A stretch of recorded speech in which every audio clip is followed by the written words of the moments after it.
Pedro Ferré ha sido uno de los hombres públicos que tuvo mayor referencia e impacto en la construcción política e institucional de la provincia de Corrientes. Ha tenido una vida pública muy intensa, casi 5 décadas de participación activa en la cosa pública. Pedro Juan Ferré nace de familias catalanas y tiene un compromiso inicial muy fuerte con la participación en el Estado, desde un primer momento. Si bien su origen ha sido, su origen profesional de su familia estuvo fuertemente vinculado a las carpinterías que se elevaban, de talleres que tenían por objetivo y finalidad la reparación de canoas, balsas, pequeños buques a la vera del Paraná, los que se denominaban como carpinterías de ribera. Si bien sabemos que el río Paraná era una ágil vía para la navegabilidad, pero sus buques no eran de gran calado. También, en determinado momento, estos astilleros, entre los astilleros se encuentran el padre de Pedro Ferré, lograban armar algunos buques. Esto generó en estos hombres, específicamente en Pedro Ferré, una idea de una producción local, de la necesidad de que se puedan gestar algunos factores para el desarrollo económico local.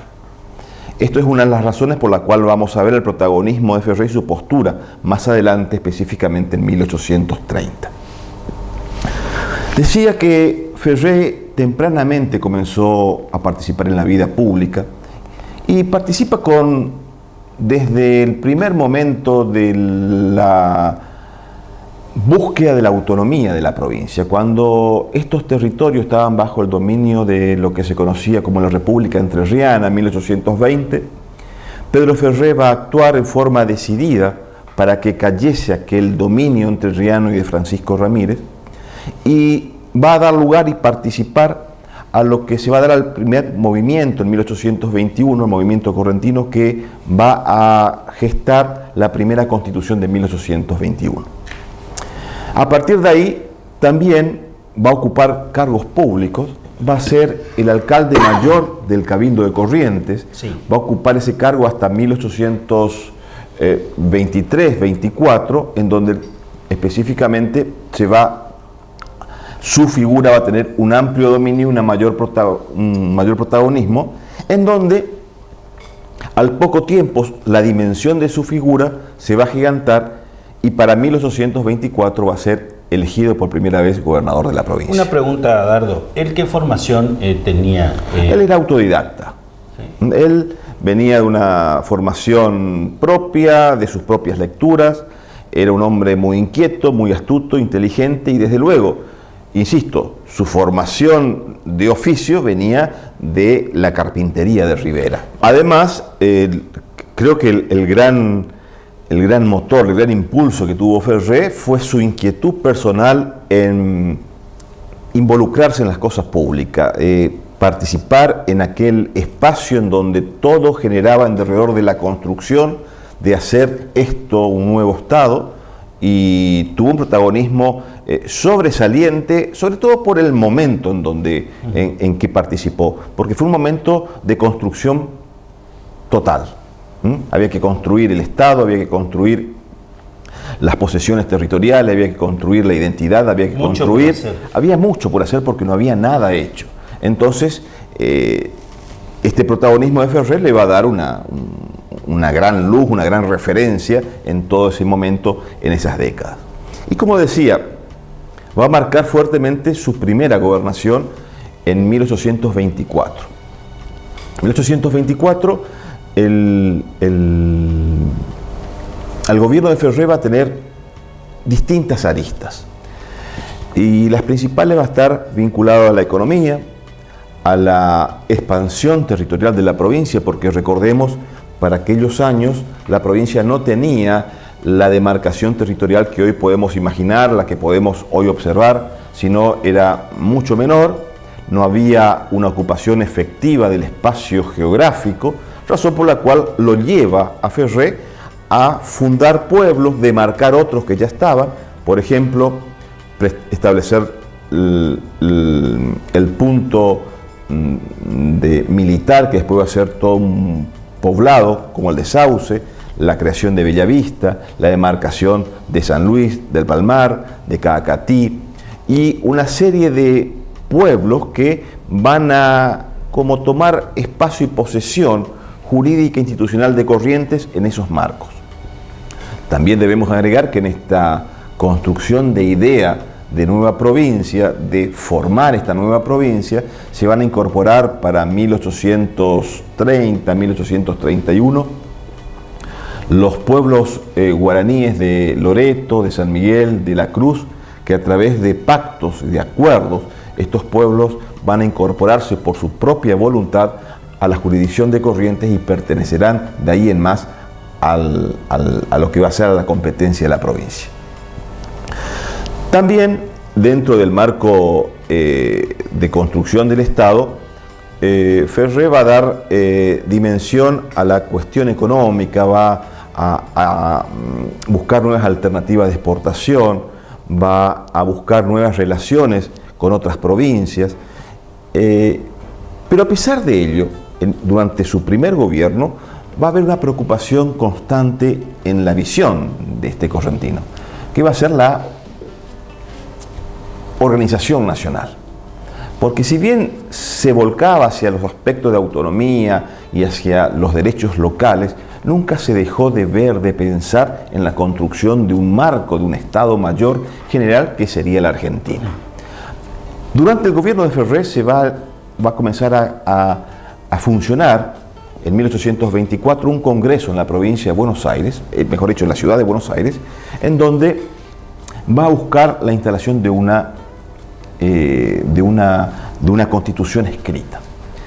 Corrientes va a designar un representante, Acosta, que era correntino pero vivía en Corrientes, pero lamentablemente no siguió con las instrucciones de carácter federal que la provincia le había designado y Ferré después tuvo que expulsarlo.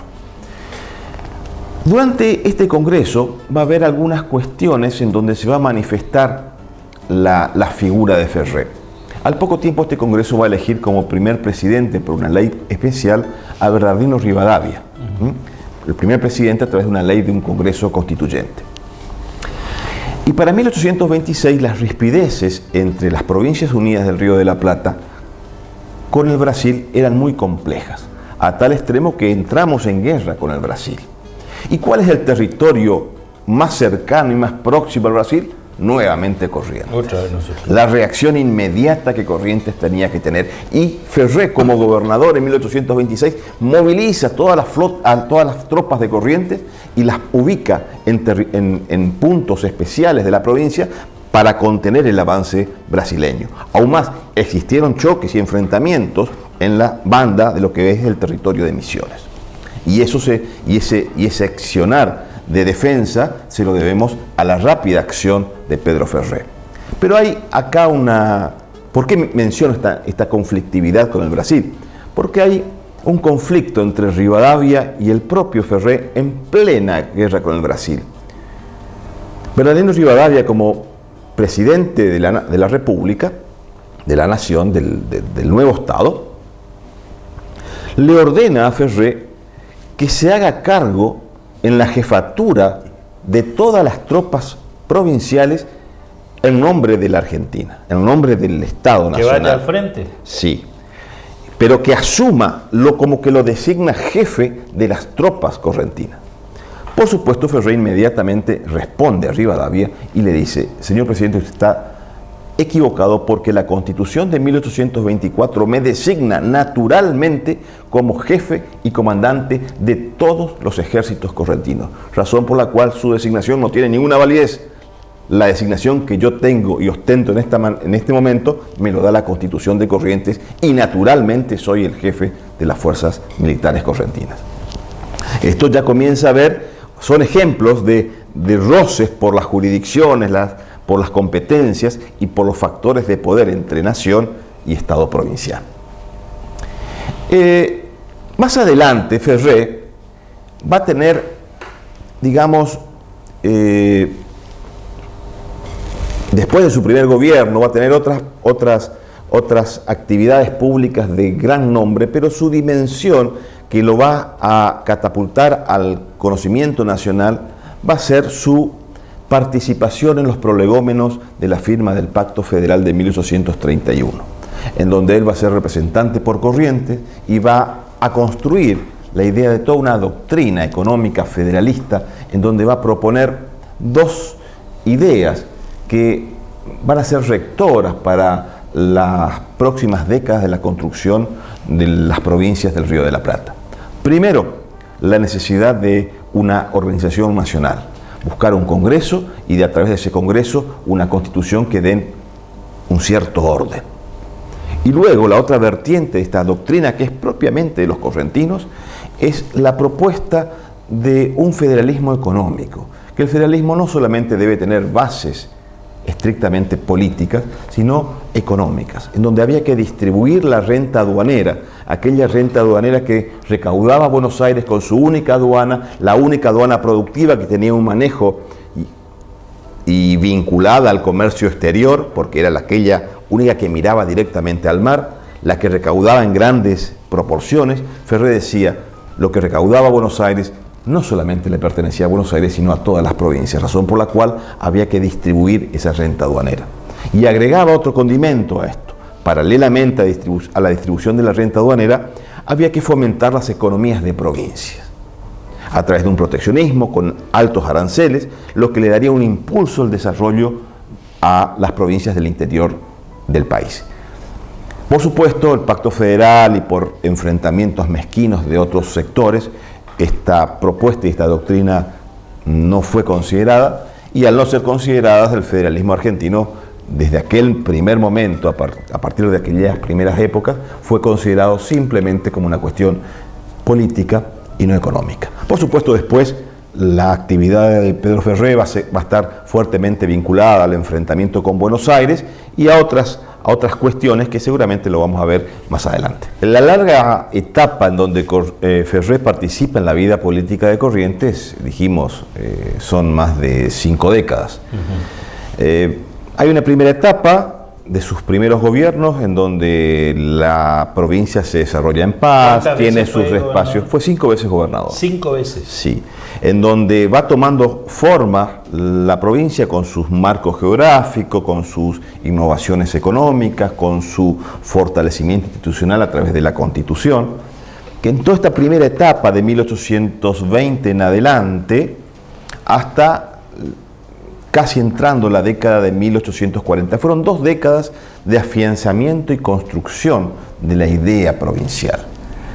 Pero después de 1839, con la sublevación de Verón de Astrada en contra de Rosas, la tragedia de Pago Largo, la participación de Corrientes ya de Ferré como gobernador, ya viene en un marco de rebeldía y de enfrentamiento directo a Buenos Aires, y la exigencia de lo que se ponía como bandera, la necesidad de un Congreso y de una Constitución nacional.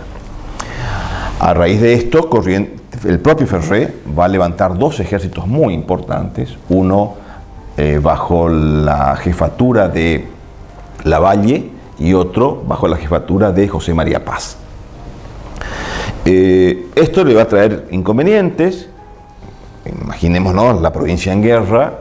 Una provincia en guerra generaba problemas de deuda, de ocupación, de invasión, de producciones económicas devastadas, lo que la provincia después fue entrando en crisis. Tuvo el propio Ferré enfrentamientos más adelante políticos internos, específicamente con los hermanos Madariaga, con Joaquín y Juan Madariaga. A tal extremo llegó ese enfrentamiento que Ferré fue expulsado de la provincia, tuvo que vivir en el exilio, vivió en el Brasil, donde escribe sus memorias. Durante el gobierno de los Madariagas, Corrientes sigue enfrentando a los Rosas, pero también tiene ese gran ese gran conflicto interno en donde una de las principales víctimas va a ser el propio Pedro Ferrer. Y en ese exilio Ferrer va a dejar para la posteridad uno de los principales registros más importantes de aquella época, que van a ser sus memorias. Va a contar la vida política de Corrientes, cuál fue su protagonismo en aquellas décadas, y va también a agregar un importantísimo anexo documental de cartas y correspondencias que va a venir a esclarecer muchos de aquellos sucesos. En este enfrentamiento no quiero dejar de mencionar un pensamiento, un párrafo de una carta que Ferrer le escribe a los Madariaga, en donde va a mostrar y va a describir, personalmente creo esto, cabalmente lo que era Ferrer en su participación y su accionar público. En una de las cartas a Joaquín de Madariaga, en un fragmento, y me permito leerlo, por supuesto, Ferrer le decía a su enemigo Madariaga: llámeme en buena hora el Calafate Ferrer, el gobernador Maceta, el carpintero, como me han llamado mis enemigos de la patria. Y si quieren llamarme viejo y rengo, háganlo también, pues soy viejo y estoy rengo. Y soy carpintero de Rivera y de cuanto quiero de carpintería. Pero no me llamen degollador, ni ladrón, ni tirano, ni adulón, ni cosa que se le parezca. Es decir, él muestra su dignidad, que realmente se muestra orgulloso de su oficio de carpintero de Rivera, de lo que fue y de lo que es, pero jamás de las desvirtudes que significa ser ladrón, ser alguien que no respete la Constitución y no respete la ley. Y yo creo que esa fue la conducta de Ferrer en aquel primer momento, en aquella primera instancia. Además, Ferrer va a tomar, después de estas conflictividades internas en Corrientes, va a tener un acercamiento limitado a Justo José de Urquiza, que al poco tiempo va a tener la anuencia para que el propio Ferrer en 1853 forme parte de la Convención Constituyente, porque Pedro Ferrer va a ser electo constituyente por la provincia de Catamarca y representará a Catamarca en la Convención Constituyente. Luego de la Convención Constituyente, el propio Ferrer va a tener problemas con el propio Urquiza, va a tener roces, y más aún durante el gobierno de la Confederación se va a distanciar el propio Ferrer de Urquiza aún más y se va a acercar y va a ir a vivir a Buenos Aires. Posteriormente se va a acercar a Mitre y va a terminar su vida en este periplo de accionar en la función pública como presidente del Superior Tribunal de Justicia de la provincia de Santa Fe, que a pesar de no ser abogado era un hombre probo. Decíamos en el bloque anterior que Ferrer no tenía una formación institucionalizada. No fue a la universidad, no fue a Buenos Aires, no fue a Córdoba, no fue a Charcas, como eran los hombres de la época, sino tuvo una formación propia, fue autodidacta, con mucha lectura, con mucho sentido común, que lo llegó a ocupar lugares de alta decisión pública, no solamente en el Poder Legislativo, que fue legislador, en el Poder Constituyente, que fue constituyente, en el Poder Ejecutivo, que fue gobernador, sino también dentro de la magistratura y como presidente del Superior Tribunal de la provincia de Santa Fe. Y aquellos que han investigado y han observado los casos y las sentencias firmadas por Ferrer, eran sentencias acorde a derecho de un hombre probo. Estamos viendo entonces que la figura de Ferrer va a adquirir dimensión, pero no solamente en Corrientes, sino en otros ámbitos de la región, y va a ocupar en esa vida pública espacios dentro de lo que ha sido el Poder Judicial, el Poder Legislativo y el Poder Ejecutivo. Además, también debe ser diputado constituyente. ¿Fallece a qué edad, doctor? Y fallece, era un hombre grande, no recuerdo la edad precisa en la cual tenía, pero sí fallece en enero de 1867, plena guerra contra el Paraguay, y él en el cargo de senador nacional por la provincia de Corrientes.